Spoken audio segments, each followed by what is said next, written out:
ಮಹಾಪರಿಶುದ್ಧನಾಗಿರುವಂತಹ ನಮ್ಮ ಪರಲೋಕ ತಂದೆಯಾದ ದೇವರೇ, ನಿಮ್ಮ ಘನವುಳ್ಳ ನಾಮಕ್ಕಾಗಿ ನಾನು ಸ್ತೋತ್ರ ಮಾಡುತ್ತೇನೆ ಸ್ವಾಮಿ.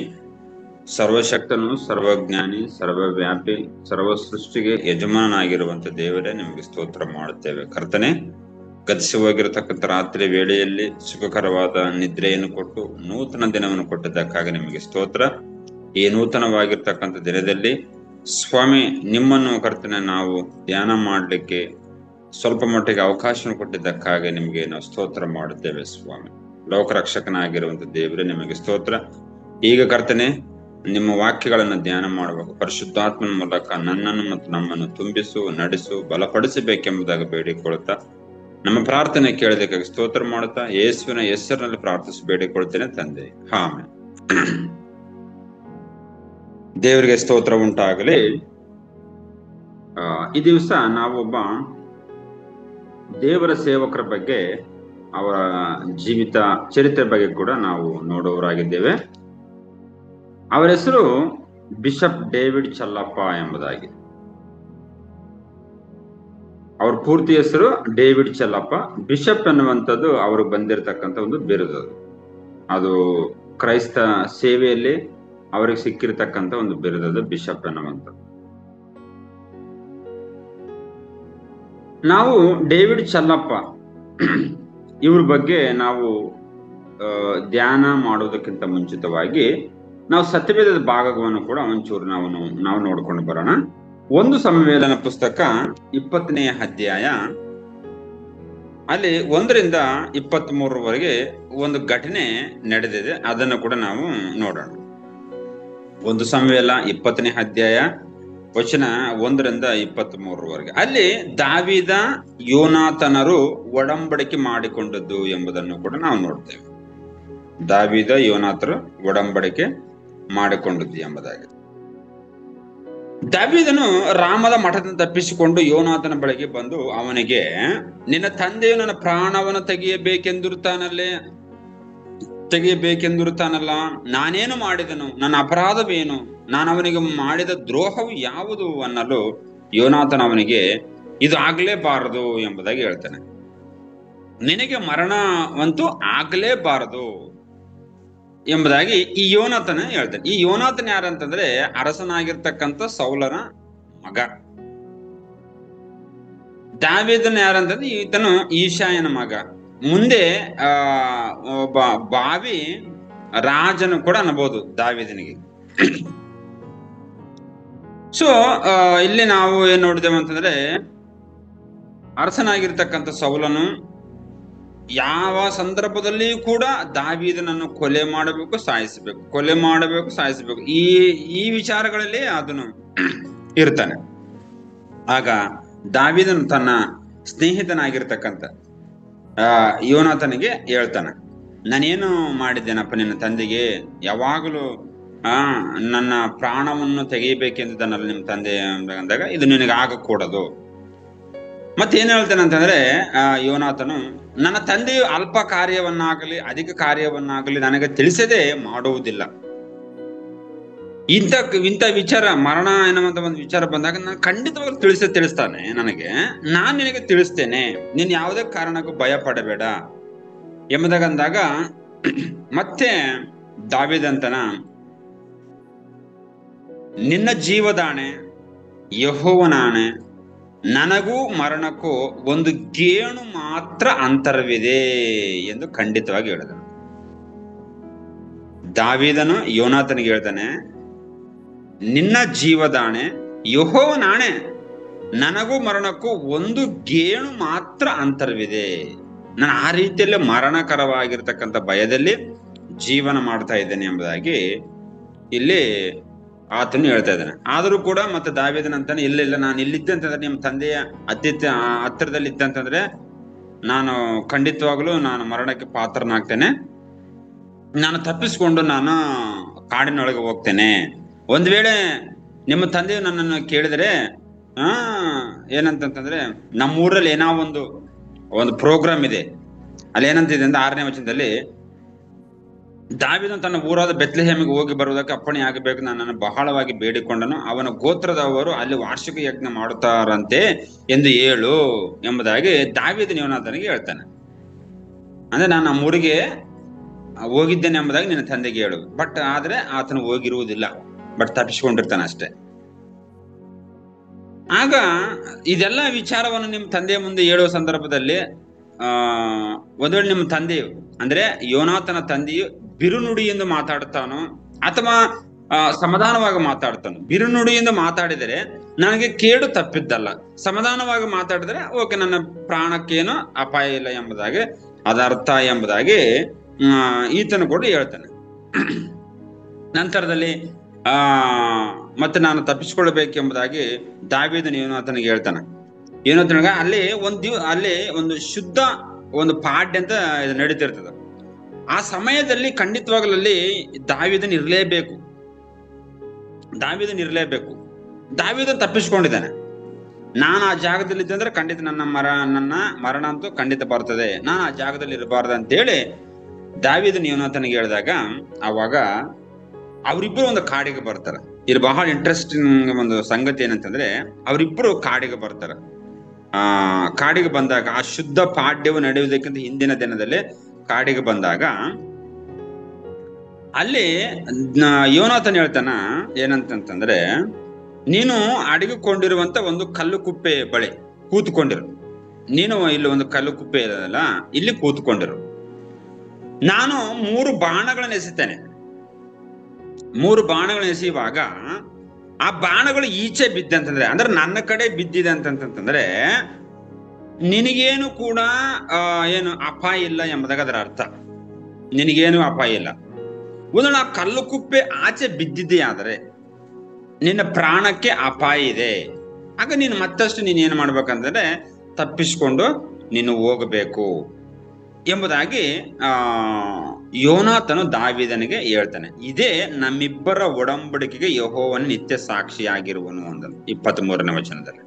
ಸೊ ಈ ರೀತಿಯಲ್ಲಿ ಅಂತಂದ್ರೆ ದಾವೀದನು ಮತ್ತು ಯೋನಾತನರು ಒಡಂಬಡಿಕೆಯನ್ನು ಮಾಡಿಕೊಳ್ತಾರೆ. ಯೋನಾತನ್ ಎಷ್ಟು ಮಾತ್ರವೂ ಕೂಡ ದಾವೀದನ ಪ್ರಾಣ ಹೋಗಕೂಡದು ಎಂಬುದಾಗಿ ಆಲೋಚನೆ ಮಾಡ್ತಾನೆ.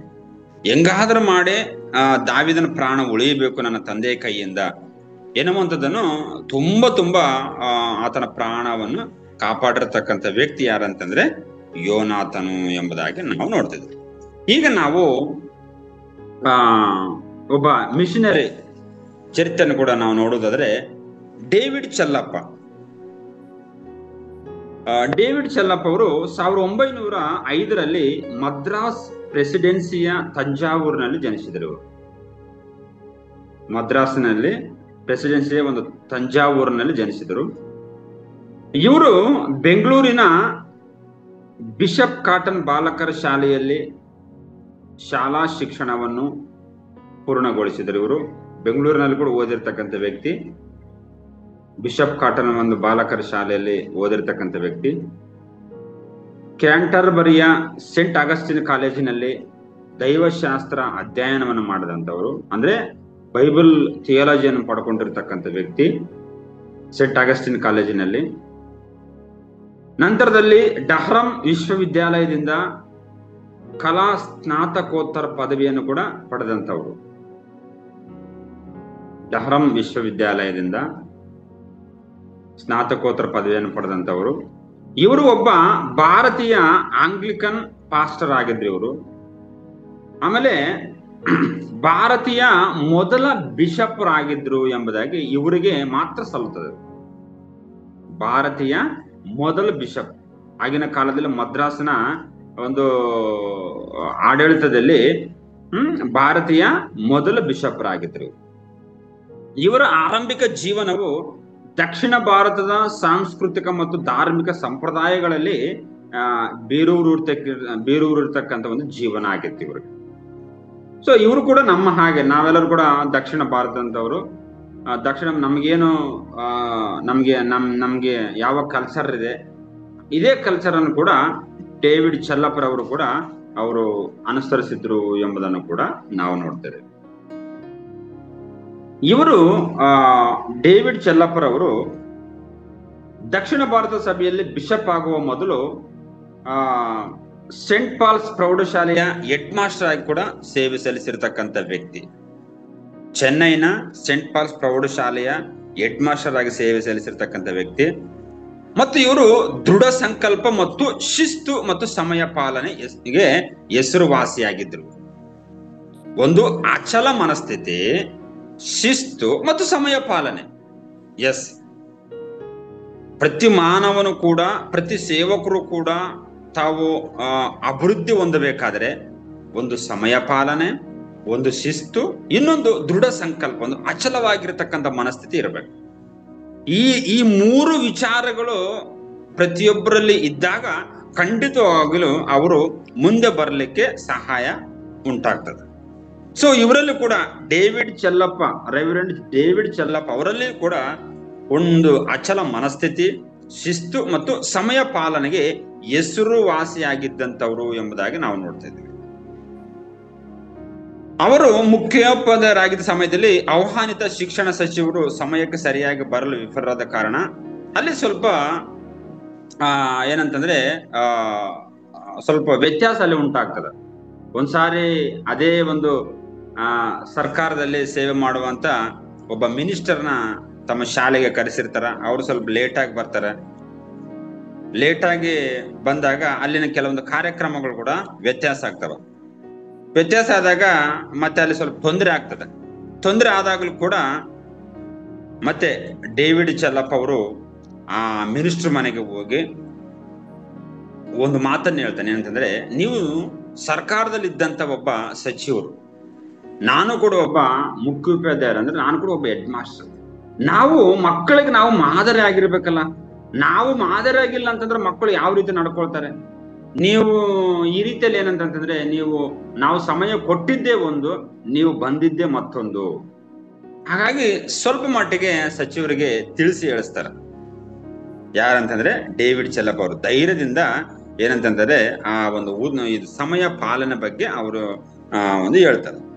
ಇದರಿಂದ ಮನನೊಂದಿರ್ತಕ್ಕಂಥ ಸಚಿವರು ಆ ಶಾಲೆಗೆ ಬರುವಂತ ಅನುದಾನ, ಒಂದು ಗ್ರಾಂಟ್ ಕೂಡ ಕಟ್ ಮಾಡ್ತಾರೆ. ಕಟ್ ಮಾಡಿದ ಮೇಲೆ ಮತ್ತೆ ಅವರು ಹೋಗಿ ಮತ್ತೆ ಸರ್ಕಾರದವರೊಟ್ಟಿಗೆ ಮಾತನಾಡಿ ಮತ್ತೆ ಆ ಶಾಲೆಗೆ ಏನು ಬೇಕಾಗಿತ್ತು ಒಂದು ಗ್ರಾಂಟ್, ಸರ್ಕಾರದ ವತಿಯಿಂದ ಅನುದಾನ, ಅವೆಲ್ಲವನ್ನು ಕೂಡ ತೆಗೆದುಕೊಂಡು ಮತ್ತೆ ಶಾಲೆ ಕೂಡ ಬರ್ತಾರೆ. ಅಂದ್ರೆ ಹಾಗಾಗಿ ಇಲ್ಲಿ ಏನಂತಂದ್ರೆ, ತಮ್ಮ ಒಂದು ತಮ್ಮ ಕೆಲಸದಲ್ಲಿ ತುಂಬಾ ಏನಂತಂದ್ರೆ ಶಿಸ್ತುಬದ್ಧ, ಸಮಯ ಪಾಲನೆ ಮತ್ತು ಕರ್ತವ್ಯಗಳಲ್ಲಿ ತುಂಬಾ ನಿಷ್ಠುರರಾಗಿದ್ರು ಇವರು. ಅಂತಹ ವ್ಯಕ್ತಿ ಯಾರಂತಂದ್ರೆ ಡೇವಿಡ್ ಚೆಲ್ಲಪ್ಪರವರು. ಹಾಗಾಗಿ ಇವರು ತಮ್ಮ ಒಂದು ಕಾರ್ಯ ವೈಖರಿಗಳಲ್ಲಿ ಏನಂತಂದ್ರೆ ತುಂಬಾ ಸೇವೆ ಮಾಡಿರ್ತಕ್ಕಂಥ ಒಬ್ಬ ವ್ಯಕ್ತಿಯಾಗಿದ್ದರು.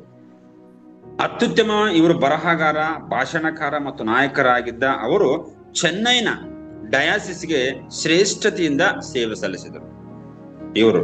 ಹಾಗಾಗಿ ಇವರು ಈ ಒಂದು ಸೇವೆಯನ್ನು ಮೆಚ್ಚಿ ಒಬ್ಬ ಒಳ್ಳೆಯ ಬರಹಗಾರ, ಒಳ್ಳೆಯ ಭಾಷಣಗಾರ, ಒಳ್ಳೆಯ ಶಿಸ್ತುಬದ್ಧ ಒಬ್ಬ ನಾಯಕ, ಸಮಯ ಪಾಲನೆ ನಾಯಕ, ದೃಢ ಸಂಕಲ್ಪ, ಅಚಲ ಮನಸ್ಥಿತಿ ಉಳ್ಳಂತ ವ್ಯಕ್ತಿ ಆಗಿರೋದ್ರಿಂದಲೇ ಇವರಿಗೆ ಏನು ಕೊಟ್ರು ಅಂತಂದ್ರೆ ಒಂದು ಉತ್ತಮವಾಗಿರ್ತಕ್ಕಂಥ ಪದವಿ ಇವರಿಗೆ ಸಿಕ್ತು. ಅದ್ಯಾವ ಪದವಿ ಅಂತಂದ್ರೆ ಬಿಷಪ್ ಆಗುವಂತ ಒಂದು ಪದವಿ. ಭಾರತದಲ್ಲಿ ಪ್ರಥಮ ಭಾರತೀಯ ವ್ಯಕ್ತಿ ಬಿಷಪ್ ಆಗಿದ್ದಾರೆ ಅಂತಂದ್ರೆ ಫಸ್ಟ್ ಡೇವಿಡ್ ಚೆಲ್ಲಪ್ಪರವರೇ. ರೆವರೆಂಡ್ ಡೇವಿಡ್ ಚೆಲ್ಲಪ್ಪರವರು ಭಾರತ ದೇಶದಲ್ಲಿ ಪ್ರಪ್ರಥಮವಾಗಿ ಬಿಷಪ್ ಆಗಿ ತಮ್ಮ ಸೇವೆಯನ್ನು ಮುಂದುವರಿಸಿದ್ರು ಎಂಬುದನ್ನು ಕೂಡ ನಾವು ನೋಡ್ತಾ ಇದ್ದೇವೆ. ಕರ್ತನಲ್ಲಿ ಪ್ರೀತಿಯುಳ್ಳ ದೇವ ಜನರೇ, ಇವರು ಉತ್ತಮವಾಗಿರ್ತಕ್ಕಂಥ ಶಿಕ್ಷಣವನ್ನು ಪಡೆದಿರತಕ್ಕಂಥ ವ್ಯಕ್ತಿ. ಇವರ ಶೈಕ್ಷಣಿಕ ಅನ್ವೇಷಣೆಗಳಲ್ಲಿ ಶ್ರೇಷ್ಠರಾಗಿದ್ದರು ಮತ್ತು ಕಲಿಕೆಗೆ ವಿಶೇಷವಾಗಿ ದೈವಶಾಸ್ತ್ರದಲ್ಲಿ ಆಳವಾಗಿ ಬದ್ಧರಾಗಿದ್ದರು. ಚೆಲ್ಲಪ್ಪ ಅವರು ಅಧ್ಯಯನಗಳು ಸಭೆಯ ದೃಷ್ಟಿಕೋನವನ್ನು ರೂಪಿಸಲು ಸಹಾಯ ಮಾಡಿದವು. ವಿಶೇಷವಾಗಿ ಅವರು ಭಾರತದಲ್ಲಿ ಕ್ರೈಸ್ತ ಬೋಧನೆಗಳು ಮತ್ತು ಸುವಾರ್ತಿಕರ ಕೆಲಸಕ್ಕೆ ಏನಂತಂದ್ರೆ ತುಂಬಾ ಪ್ರಾಮುಖ್ಯತೆಯನ್ನು ಕೊಟ್ಟಿದ್ರು ಇವರು. ಭಾರತ ದೇಶದಲ್ಲಿ ಅದು ಉತ್ತರ ಭಾರತ ಇದು ದಕ್ಷಿಣ ಭಾರತದ ಪ್ರಾಂತ್ಯಗಳಲ್ಲಿ ಸುವಾರ್ತೆಗೆ ಹೆಚ್ಚಾಗಿರ್ತಕ್ಕಂಥ ಒಂದು ಮಾನ್ಯತೆಯನ್ನು ಕೊಟ್ಟಿದ್ರು ಎಂಬುದನ್ನು ಕೂಡ ನಾವು ನೋಡ್ತಿದ್ದೇವೆ. ಡೇವಿಡ್ ಚೆಲ್ಲಪ್ಪರ್ ಅವರು ಚರ್ಚ್ ಆಫ್ ಸೌತ್ ಇಂಡಿಯಾ ಅಂತಂದ್ರೆ CSI ನಲ್ಲಿ ಪ್ರಮುಖ ನಾಯಕರಾಗಿದ್ದರು. CSI ನಲ್ಲಿ ಚರ್ಚ್ ಆಫ್ ಸೌತ್ ಇಂಡಿಯಾದಲ್ಲಿ ಪ್ರಮುಖ ನಾಯಕರಾಗಿದ್ದರು. ಇದು ಭಾರತದಲ್ಲಿ ಆಂಗ್ಲಿಕನ್, ಮೆಥೋಡಿಸ್ಟ್, ಕಾಂಗ್ರಿಗೇಷನಲ್ ಮತ್ತು ಪ್ರೆಸ್ಬೇಟೇರಿಯನ್ ಸಂಪ್ರದಾಯಗಳ ಒಕ್ಕೂಟದಿಂದ ಹೊರಹೊಮ್ಮಿದ ಒಂದು ಸಭೆ ಆಗಿತ್ತು. ಅಂದ್ರೆ ಈ ದಕ್ಷಿಣ ಭಾರತ ದೇಶದಲ್ಲಿ ಆಂಗ್ಲಿಕನ್ ಚರ್ಚ್ ಕೆಲವು ಸಭೆಗಳು, ಮೆಥೋಡಿಸ್ಟ್ ಕೆಲವು ಸಭೆಗಳು, ಕಾಂಗ್ರಿಗೇಷನಲ್ ಕೆಲವು ಸಭೆಗಳು ಮತ್ತು ಪ್ರೆಸ್ಬೇಟೇರಿಯನ್ ಸಭೆಗಳು ಇವೆಲ್ಲವೂ ಕೂಡ ಒಟ್ಟಾಗಿ ಕೂಡಿಕೊಂಡು ಏನಂತ ಅದಕ್ಕೆ ಆ ಸಭೆಗಳಿಗೆಲ್ಲ ಏನಂತ ಹೆಸರು ಕೊಟ್ಟರು ಅಂತಂದ್ರೆ ಚರ್ಚ್ ಆಫ್ ಸೌತ್ ಇಂಡಿಯಾ ಎಂಬುದಾಗಿ, CSI ಎಂಬುದಾಗಿ ಇವಾಗೆಲ್ಲ ಕೂಡ ಕರೆಯುವುದು ಉಂಟು. CSI ಚರ್ಚ್ಗಳು, ಈ CSI ಚರ್ಚ್ಗಳು ಈ 4 ಸಭೆಗಳು ಒಗ್ಗಟ್ಟಾಗಿ ಕೂಡಿಕೊಂಡಿರ್ತಕ್ಕಂಥ ಸಭೆಗಳೇ CSI ಸಭೆಗಳು. ಇದಕ್ಕೆ ಚರ್ಚ್ ಆಫ್ ಸೌತ್ ಇಂಡಿಯಾ ಎಂಬುದಾಗಿ ಕರೀತಿದ್ದಾರೆ. ಸೊ ಇವರು 1954ರಲ್ಲಿ ಮದ್ರಾಸ್ ಚೆನ್ನೈ ಬಿಷಪ್ ಆಗಿ ಅವರು ಆಯ್ಕೆಯಾದರು. ಯಾಕಂದ್ರೆ ಇವರು ಒಳ್ಳೆಯ ಒಬ್ಬ ಸೇವೆ ಮಾಡುವಂತ ಒಬ್ಬ ವ್ಯಕ್ತಿ, ಒಂದು ಒಳ್ಳೆ ಮನಸ್ಥಿತಿ ಇದ್ದಂತ ವ್ಯಕ್ತಿ. ಆಮೇಲೆ ಇವರು ಶಿಸ್ತು ಮತ್ತು ಇವರು ಸಮಯ ಪಾಲನೆ ತುಂಬಾ ಇವರಿಂದ ಅನೇಕರು ಕೂಡ ಕಲ್ತುಕೊಂಡದ್ದಿದೆ. ಇವರು ಮಾದರಿಯಾಗಿರ್ತಕ್ಕಂಥ ಒಬ್ಬ ವ್ಯಕ್ತಿಯಾಗಿದ್ದರು. ಇವರ ನಾಯಕತ್ವವು ಚರ್ಚಿನೊಳಗಿನ ಏಕತೆಗೆ ಮತ್ತು ಭಾರತದಾದ್ಯಂತ ಸುವಾರ್ತೆಯನ್ನು ಹರಡಲು ಬದ್ಧತೆಯಿಂದ ಗುರುತಿಸಲ್ಪಟ್ಟಿತು ಎಂಬುದನ್ನು ಕೂಡ ನಾವು ನೋಡ್ತಿದ್ದೇವೆ. ಅಂದ್ರೆ ಒಬ್ಬ ಒಳ್ಳೆ ಇಂಟೆಲಿಜೆನ್ಸ್ ಒಬ್ಬ ಪರ್ಸನ್ ಇವರು. ರೆವರೆಂಡ್ ಡೇವಿಡ್ ಚೆಲ್ಲಪ್ಪರ್ ಅವರು ಇಂಟೆಲಿಜೆಂಟ್ ಒಬ್ಬ ಪರ್ಸನ್ ಇವರು. ನಂತರದಲ್ಲಿ ಬಿಷಪ್ ಆಗಿ ಚೆಲ್ಲಪ್ಪರ್ ಅವರು ಭಾರತದಲ್ಲಿ ಸುವಾರ್ಥ ಬೋಧನೆ ಮತ್ತು ಸಭೆಯನ್ನು ಬಲಪಡಿಸುವಲ್ಲಿ ಆಳವಾಗಿ ತೊಡಗಿಕೊಂಡಿರ್ತಕ್ಕಂಥ ವ್ಯಕ್ತಿ ಇವರು. ಇವರು ಸಭೆಯ ಶೈಕ್ಷಣಿಕ ಮತ್ತು ಆಧ್ಯಾತ್ಮಿಕ ಅಡಿಪಾಯಗಳನ್ನು ಸುಧಾರಿಸುವ ಪ್ರಯತ್ನಗಳನ್ನು ಮುನ್ನಡೆಸಿದರು. ಮತ್ತೆ ಇವ್ರದ್ದು ಇಷ್ಟು ಮಾತ್ರವಲ್ಲದೆ ಇವರಲ್ಲೂ ಕೂಡ ಕೆಲವೊಂದು ವಿಶೇಷವಾಗಿರ್ತಕ್ಕಂಥ ಕಾರ್ಯಗಳನ್ನು ಮಾಡಬೇಕೆನ್ನುವ ಒಂದು ಮನಸ್ಥಿತಿ ಇತ್ತು. ಏನಂತಂದ್ರೆ ಬಡವರ ಬಗ್ಗೆ ಕಾಳಜಿ ಇತ್ತು ಮತ್ತು ತುಂಬಾ ಕಡೆ ಸಮುದಾಯಗಳ ಮೇಲೆ ಇವರಿಗೆ ಕಾಳಜಿ ಇತ್ತು. ಅದು ಮಾತ್ರ ಅಲ್ಲದೆ ಕೂಡ ಮದ್ರಾಸಿನಲ್ಲಿರುವ ಚರ್ಚ್ನೊಂದಿಗಿನ ಅವರ ಕೆಲಸವು ಅದರ ಬೆಳವಣಿಗೆಯಲ್ಲೂ ಅಡಿಪಾಯವನ್ನು ಹಾಕಿಕೊಟ್ಟಿತ್ತು. ಅಂದ್ರೆ ಇವರು ಬಡವರ ಬಗ್ಗೆ ಕಾಳಜಿ ವಹಿಸ್ತಾ ಇದ್ದಾರೆ ಮತ್ತು ಕೊನೆಯ ಸಮುದಾಯಗಳ ಬಗ್ಗೆ ಕೂಡ ಇವರು ಕಾಳಜಿ ವಹಿಸಿ ಮತ್ತು ಚರ್ಚ್ಗೆ ಬೇಕಾಗಿರ್ತಕ್ಕಂಥ ಚರ್ಚ್ ಬೆಳವಣಿಗೆ ಬೇಕಾಗಿರ್ತಕ್ಕಂಥ ಎಲ್ಲಾ ತರದ ಅಡಿಪಾಯಗಳನ್ನು ಕೂಡ ಇವರು ಆಗ್ತಾ ಇದ್ದಾರೆ.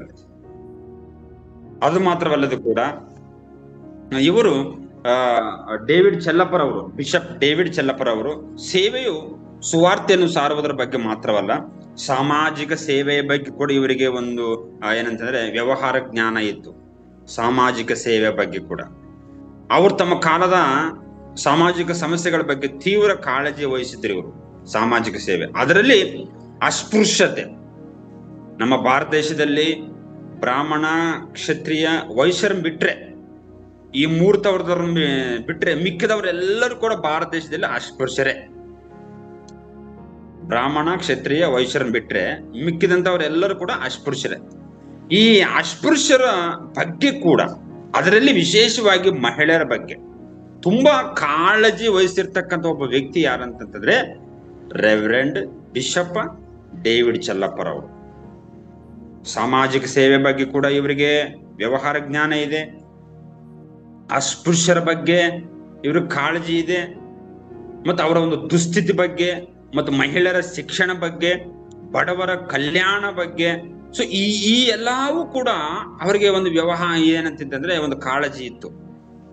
ಅಂದ್ರೆ ಒಂದು ಕಡೆಗೆ ದೇವರ ಸೇವೆಯನ್ನು ಮಾಡ್ತಾ ಇದ್ದಾರೆ, ಒಂದು ಕಡೆಗೆ ಅವರು ಒಬ್ಬ ರೆವರೆಂಡ್ ಆಗಿ ಒಬ್ಬ ಬಿಷಪ್ ಆಗಿ ಅವರು ಸೇವೆ ಮಾಡ್ತಾ ಇದ್ದಾರೆ. ಅದು ಮಾತ್ರವಲ್ಲದು ಕೂಡ ಸಾಮಾಜಿಕ ಸೇವೆ ಕೂಡ ಇವರಿಗೆ ಒಂದು ಜವಾಬ್ದಾರಿ ಇದೆ.